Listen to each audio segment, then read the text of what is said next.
April wrap up and quick reviews. First up, I read Deep End by Ali Hazelwood, and I did make a review about this here on YouTube, so feel free to check that out if you feel like it. Next up, I read The Women by Kristen Hanna. I was going through a rough time when I read this. I had been hospitalized, it was a whole thing. Nothing major, but still, it was an emotional time, and this really helped me through it. This book is about really strong women and the war.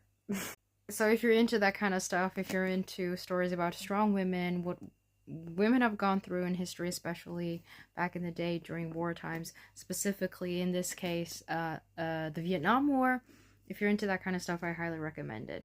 Admittedly, I had some tears in my eyes at some point, but like I said, it was an emotional time, so maybe it was that as well. I don't know, but this was just such an amazing read, and definitely gonna be a reread at some point in my life.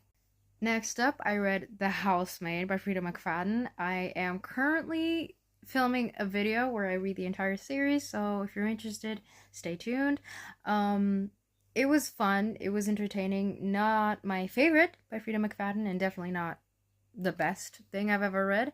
But it was entertaining, it was a page turner for sure. I can definitely tell you The Housemaid's Secret is much more interesting so far.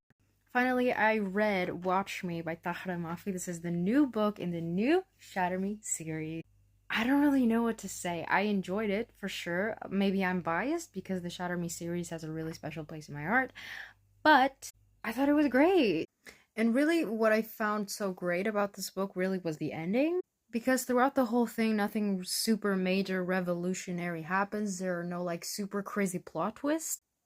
There are just really weird occurrences, and you can feel like this tension rising, and you just know that something's coming. But before that something can come, the book ends. So basically you're left on this cliffhanger, and the whole book just feels like a setup. So yeah, we get to know the main characters. We obviously know James, but we also get to know Rosabelle Wolf, who she is, what's her story, what's her background, which we still don't know much about her, but obviously we will at some point. So basically, don't expect like a brand new world. Like it's just we're just introducing where are we right now, 10 years later, what happened, where are we right now, and then the book ends. Still, I really enjoyed it, obviously, because it's Tahara Mafi, so why wouldn't I? 4 stars for me. I also listened to 2 audiobooks, Toxic Empathy and also The Nervous System Reset.